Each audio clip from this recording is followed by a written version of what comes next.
In the late 70s, I found myself feeling completely out of place as a high school student who had just moved from New York City to a rural area in West Virginia. My family decided it was time for a change from the city's hustle and bustle, but for me, it was a culture shock. I went from skyscrapers to mountains, taxis to tractors. It was during this time I ended up staying with an elderly couple who lived nearby. They had no children of their own and seemed to enjoy the simplicity of their life, with the old man working the fields and his wife managing the household. A couple of days after I arrived, coming back from a walk, I found a dark red, circular object by the door. Picking it up, I realized it was a beautifully crafted, albeit worn, wooden checkers piece. Its paint was almost completely faded, but it still had a smooth, polished surface. The old man saw me examining the piece and let out a relieved sigh. "Ah, you found it? I was worried it was gone for good," he exclaimed. Turns out he was a fan of playing checkers and missing this single piece from his set. This sparked the beginning of our evening routine, a game of checkers to unwind after a day's work. Despite our age difference, we were evenly matched, and it became something I genuinely looked forward to. A few years later, I was caught up in the excitement of colleges reopening admissions after a long hiatus, adopting a recommendation system that favored those with practical work experience. Despite my desire to go, I had little hope. My parents were neither influential nor wealthy. Surprisingly, a notice came instructing me to report to the local community center. I was selected under a lottery after a scandal involving more connected applicants led to their disqualification. The night before, I was to leave for the college. After celebrating with the old couple, I suddenly felt terribly ill. It felt like my insides were being twisted. Despite the old man's insistence, I refused to go to the hospital, terrified that surgery would delay or even ruin my chance to attend college. And the old man then mentioned an alternative remedy, though he was skeptical of its effectiveness. Desperation made me agree to anything that would avoid surgery. That evening, as my pain became unbearable, the old man and his wife, carrying a lantern, took me to a secluded spot outside their property. The old man placed something on my back to ease the pain and carried me on his back. It was odd, because he seemed stronger and taller than before. I passed out from the pain, and when I came to, I was somewhere outside. I attempted to speak, but the old man covered my mouth, signaling me to stay quiet. Suddenly, I felt a cold sensation on my abdomen and looked down to see a long, thin needle sticking out. It was unlike anything I'd ever seen or felt. After a while, someone, unseen in the darkness, pulled the needle out, and immediately the pain vanished. I was told not to talk about what happened, and as I followed the old man back to their house, I glanced back to see several figures in the darkness, all silent, with lanterns in their hands. It felt surreal, like something out of a folk tale. I eventually went to college and lost touch with the elderly couple. Reflecting on that night, it felt both incredibly real and incredibly surreal. a mix of relief and mystery that I still can't fully explain. It was an experience that seemed to dance on the edge of believability, rooted in a kind of practical magic that defied modern explanation. To this day, I wonder about the technique used, so far removed from conventional medicine, yet undeniably effective, and the silence of those figures in the night.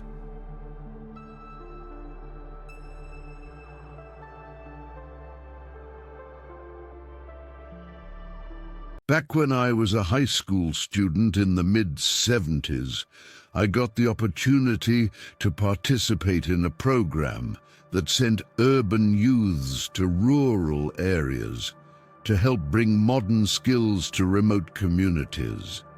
It was a big shift, going from the bustling city life to the quiet countryside in Kentucky, but it was part of a government initiative aimed at bridging the urban-rural divide. I was hosted by an old couple with no children, living a simple and self-sufficient life. The old man worked the fields while his wife tended to the household. Despite their warm hospitality, I struggled to adapt to the drastic change in my surroundings. A few days into my stay, as I returned from a day's work, I stumbled upon a dark red, round object by the door.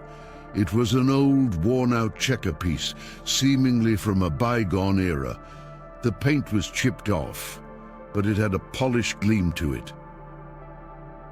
The old man saw the piece in my hand and sighed in relief, mentioning he thought he lost it outside.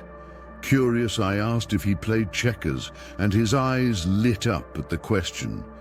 He eagerly set up a game in the backyard, revealing a battered checkerboard missing the very piece I found. From that day on, we spent our evenings playing checkers.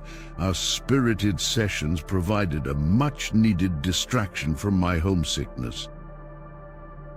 In a turn of events a couple of years later, I heard that colleges were resuming admissions after a hiatus, but with a recommendation system that favored candidates with practical experience in working communities like ours.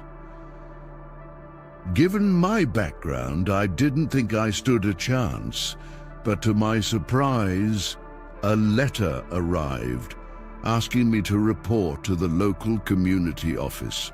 Apparently, a couple of candidates with strong connections were competing for the spot, and their dispute got so out of hand that the authorities disqualified both, and I won the place by default through a lottery.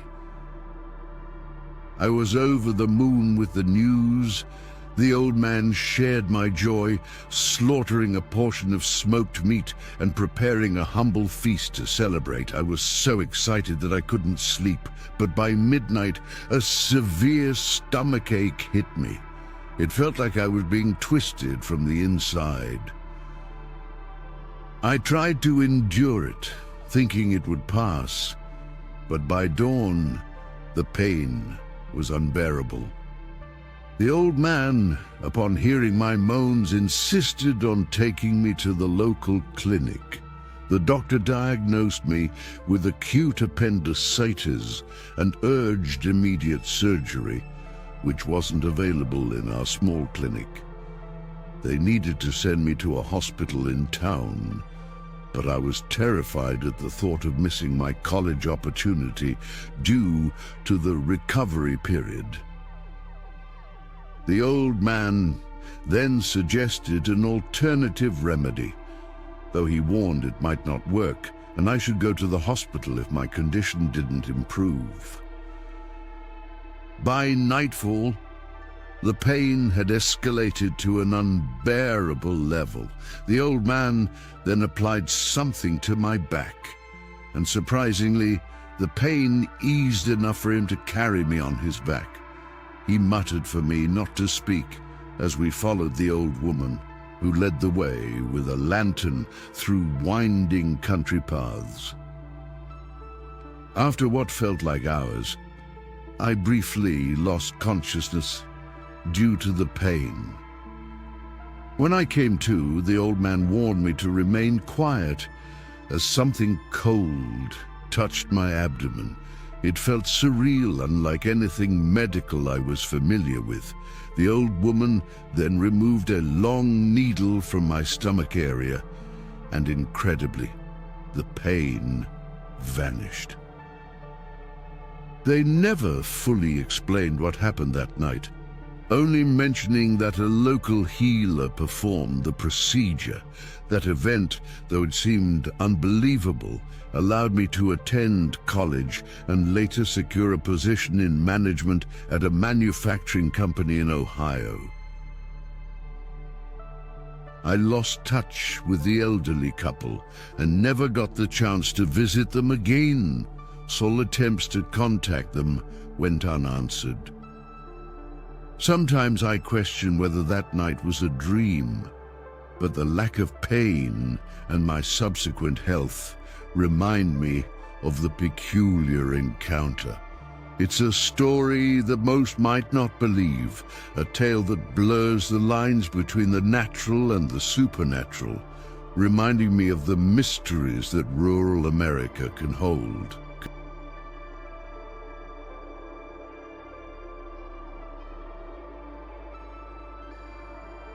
And the decent title, Unsettling Memories from My College Town Days. Back when I was a freshman, I moved into a college town that was pretty much a conglomerate of various campuses. Right at the entrance, there was this grand archway, which was kind of iconic for everyone who lived there. The area had everything you could possibly need, from diners to laundromats, which made life there pretty convenient. Our dorms, however, were situated in the furthest part of this town, quite a bit away from the hustle and bustle of the central zone. Weirdly enough, all the dorm buildings were constructed at odd angles. None faced directly north or south. There was a rumor amongst the upperclassmen that if you could get a bird's eye view, the whole dorm area looked suspiciously like some sort of bizarre maze or formation. Despite these spooky stories, nothing out of the ordinary ever happened during my first year. During one rainy spring in that town, I bumped into this soon-to-be flight attendant at a local book fair. She was incredibly beautiful and charismatic, and we hit it off over a shared interest in a novel.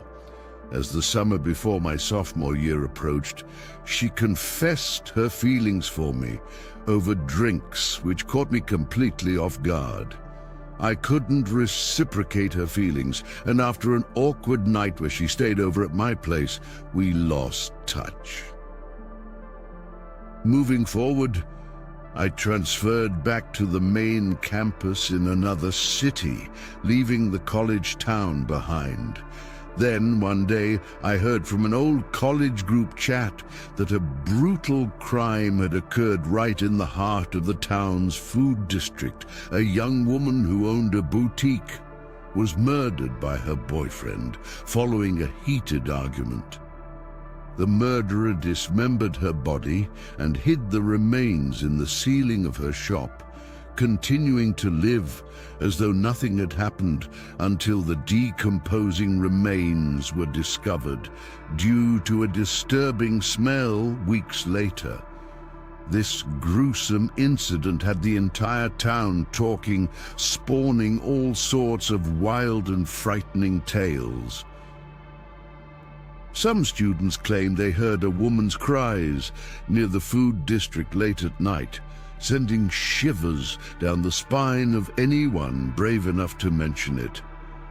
There was also a bone broth eatery that I used to frequent, which suddenly became the center of a ghastly rumor. Patrons started complaining about the taste of the broth, and there were whispers about blood dripping from the ceiling. One diner even swore he found blood on his neck while eating, directly under the boutique where the crime occurred. Whether these stories were true or not, they contributed to the eerie atmosphere that seemed to envelop the town after the incident. It's been nearly 16 years since I left that place, and thinking back on it now sends a chill down my spine. Despite the curious part of me wanting to revisit, life and its responsibilities have kept me away. Looking back, it feels like those college town days were filled with more than just academic challenges. The experience was peppered with moments that straddled the line between reality and the kind of tales you rather forget. Yet here I am, recounting them, a testimony to the weird and the eerie that seems to follow wherever people gather and live out their lives.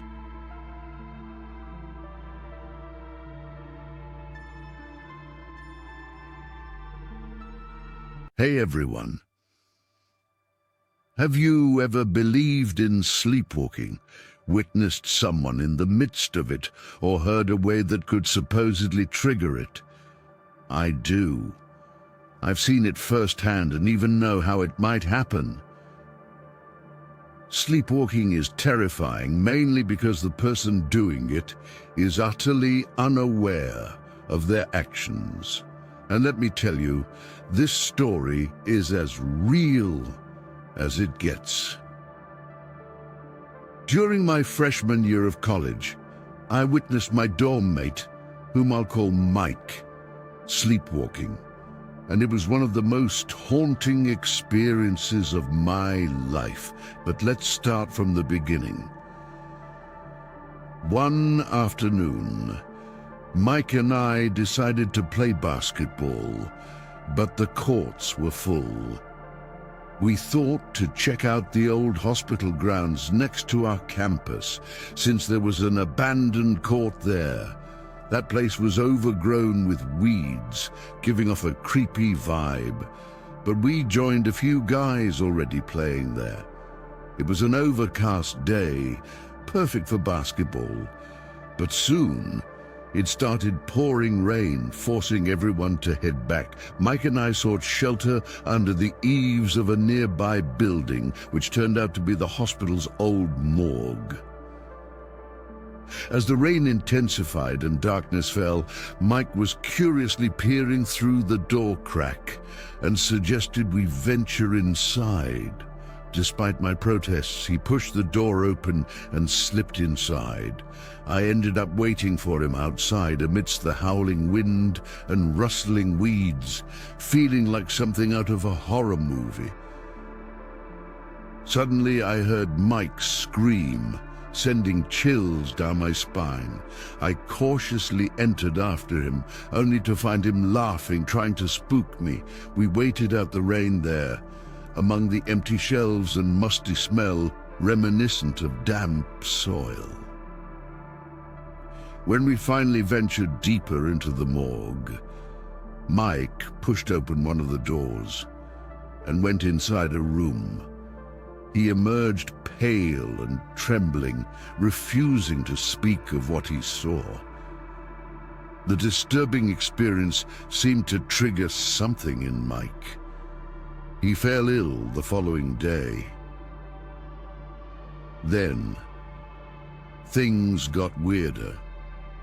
Another roommate claimed he saw Mike sleepwalking, roaming the dorm room in the dead of the night, which was something he'd never done before. This behavior continued, with Mike seemingly searching for something in his sleep. One evening, concerned for his well-being, I confronted Mike. He confided that inside the morgue, he discovered a body covered with a white cloth. Overcome by curiosity, he pulled back the cloth, revealing a horrifically disfigured face, eyes wide open in a silent scream. The terror of the encounter left him paralyzed, and he barely made it out. Since then, he hadn't been the same. The climactic twist happened one night when Mike, in a sleepwalking state, left the dorm. We followed him thinking he might head back to the morgue. The campus was eerily quiet, and by the time we caught up, we saw him disappear into the building. Gathering our courage, we entered, only to find him lying on a bed under a white cloth, in a disturbing mimicry of the dead body he'd encountered. We fled back to our dorm, shaken to our cause, and didn't speak of it till daylight. Mike had no memory of the incident when we asked him the next day. The truth hit us hard. Ever since witnessing the dead in the morgue, Mike had been sleepwalking, acting out his trauma. It's said that informing sleepwalkers about their nocturnal adventures can cause severe psychological breakdowns. It leaves one to wonder, if I were to sleepwalk entangled in a nightmare, would I ever come to know the horrors I lived through? So there you have it, my chilling encounter with sleepwalking, far from the realm of the ordinary and yet frighteningly real. Stay safe, folks. You never know what darkness lurks in the depth of the night or in the back of our minds.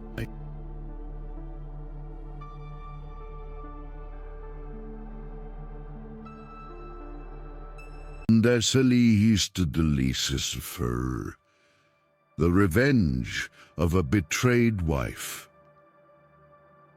Did you really swear off that woman for good? Jane asked, curled up in the arms of her husband, Mike, as they sat on their living room couch. Yeah, I paid her off to leave us alone. It's only now I realize you're the only one for me, Mike replied, his voice soft and filled with apparent sincerity. They had been married for 5 years, living a quiet life of routine and simplicity. Mike ran a local fashion boutique while Jane was a high school teacher. Aside from her teaching duties, her days were mostly spent taking care of their 3-year-old son, leading a harmonious life. However, everything changed a year ago when a young woman named Emily, a 19-year-old college student, came into the picture. Jane didn't understand how Emily had come to be involved with Mike, but ever since her arrival, Mike hadn't been home much and his boutique was neglected, leading to a steep decline in profits. Their son kept asking for his father. It took a heated argument and a strict ultimatum from Mike's father a month ago for him to finally break things off with Emily and come back to his family. The scene Jane was recalling, seated with Mike apologizing to her, was right after his return. Jane didn't blame him, believing his mistake was one many men might make, and besides, their son needed a father. A few days later, at a cafe, Mike met with a strange-looking man draped in an oversized black coat, his face hidden under a wide-brimmed hat. "Are you sure this will work?" Mike asked. The man, with a deep, eerie voice, assured him, "Don't worry, follow my plan, and you'll be free of her for good." Feeling a mix of relief and apprehension, Mike agreed to see him again in 3 days. Returning home, Mike embraced Jane, who was in the kitchen preparing dinner. "How about we go on a trip this Saturday, just the two of us?" consider it a way to make up for all the hurt I've caused you this past year," Mike proposed eagerly. Jane was overjoyed. It had been so long since they had done something nice together as a couple. They agreed to leave their son with her sister for the weekend at Digeson. However, as they drove towards their supposed romantic getaway, Jane felt something was amiss. The direction they were heading was towards an isolated area far from the lake resort they had discussed. Trying to suppress her rising panic, Jane mentioned the discrepancy, but Mike reassured her he knew where he was going. After about 20 minutes, Mike pulled over. "Something's wrong with the car. Stay here. I'll be back in a minute," he said, as he stepped out, locking the car doors behind him. Outside, Jane saw 3 men approaching the vehicle, 2 of them holding gasoline cans. To her horror, they began dousing the car with fuel. It dawned on her Mike had planned to kill her. Trapped and terrified, she screamed and pounded on the windows, but it was no use. Once the car was soaked, Mike lit a match, and the vehicle erupted in flames. "Help me, please!" Jane's cries were engulfed by the fire. She realized her husband of 5 years, the father of her child, had plotted her murder just to be with another woman. In a distant house, the man in the black coat, the supposed solution to Mike's problems, paid off 2 accomplices confident no one would ever find out about their grim deed. The next day, local kids stumbled upon the charred remains of the car. Curiosity led them to remove the strange symbols the mysterious man had placed around it, unwittingly releasing Jane's spirit. Seeking vengeance, Jane confronted Emily, revealing the truth about her death. Emily, driven by greed and indifference, had not expected Jane's vengeful return. Faced with the monstrous visage of the wrongly deceased Jane, Emily was marked forever by the scars of her actions. Mike, unaware of Jane's fate, continued his life until the very strategies he used to rid himself of Jane were turned against him. Jane's spirit confronted him at the same desolate spot where he believed he had ended her life. Trapped and helpless, Mike faced the same demise he had intended for Jane. In the aftermath, a series of mysterious deaths puzzled the local authorities. Those involved in Jane's murder were found dead under bizarre circumstances, leaving the community shocked and fearful, whispers of a vengeful spirit circulating. Jane's last act of retribution completed, she vanished into the night, leaving behind a trail of retribution against those who wronged her, a chilling reminder of the consequences of betrayal and greed.